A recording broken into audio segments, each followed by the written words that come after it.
Hi, Doris. Hi, Metrini. Look here. What's on the table today? What's new?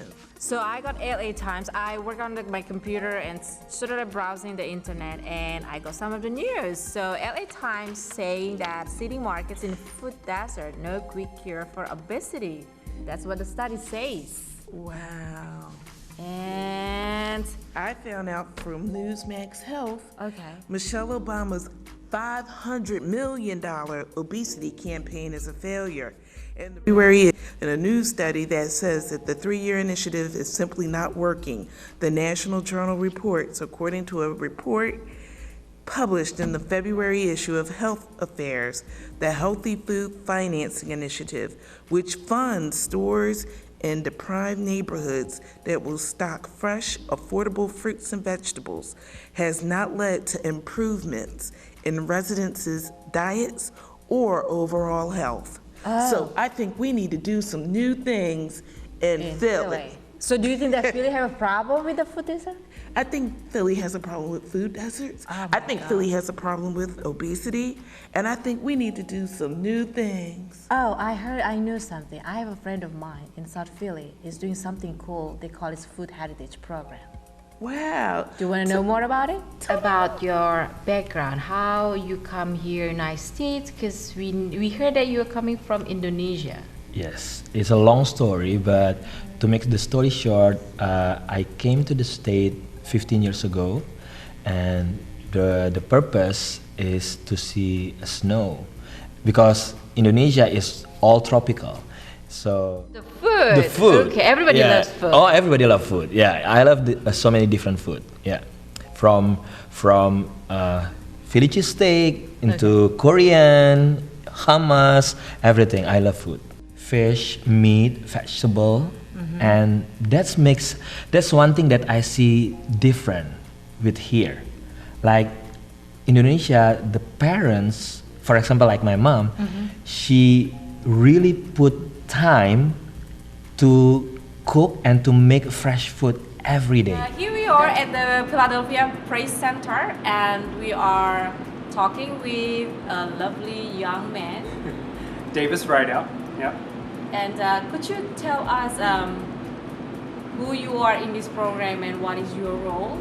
Sure, yeah. I'm the director at the site on the Philadelphia Press Center for CMAC. And we run a middle school program here for the OST, the Out of School Time project that DHS has kind of put on. So we have about 30 slots that we have here, and we have about 35 to 40 kids that are enrolled with our program, and they come to us after school Monday through Friday. And go ahead. Do you have a what is important? What it means food for you as on your personal level? Food? Yes. Oh, okay. So our program is designed around the culinary arts. Because we have so many kids that are representative of different cultures, we see food as kind of a gateway into each of those cultures, a way to kind of bring out the richness of the culture within each of the cultures that are represented. So food was a vehicle that we saw to get the kids engaged, both at home and at school, and within the program of learning how to prepare basic meals, but also culturally relevant meals, so that they would understand a little bit of their heritage through food, and then also appreciate the kitchen and the kitchen environment of our relationship to food, to the earth, as well as to the background. I think I'd love to see this program kind of flourish in uniting different cultural groups. So flourishing unity with culture and health. Yes, that's the words. Yeah. And we are here from Philadelphia Press Center, and thank you, David. Thank you very much. Yeah. So you're going to start here as a grassroots program, and how do you expand it? our dream is this is also not only for the education for the kids, but also for the pilot project.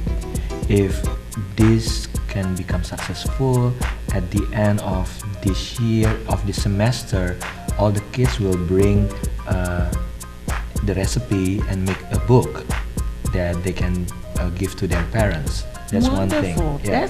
I think that's fantastic. Yeah, and the second thing, we never know. Maybe other after-school program in the city or other schools can copy the idea, and we allow them to copy this idea and having our recipe book and start making the food heritage in their school, in their after-school program.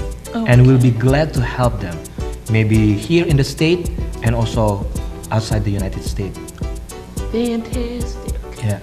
So, my father is from a tiny island called Grenada. Huh. And I definitely would love to start a program that is a template for, Caribbean cooking and bringing in some of the ethnic flavor from the island. Yeah. So you could show me, as well as other community members, to, we get a group of students from the community, from your neighborhood, from your church. Yeah, sure. And is it funded by the school district, or is it by the city itself? It's by the city. By the city. Yeah. Okay. So we can all get involved. Oh yeah. I think a really good idea if we can get involved and do work together. It's always good if we have a broader network that can, give more input, and also, hey, there's a new food that they can try, something like that. So we want to try to make some jerk chicken. What's that? Jerk chicken. Okay.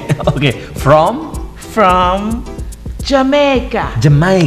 Yeah, man. Yeah, man. So we have some curry chicken. Okay. That's a new dish. Mm-hmm.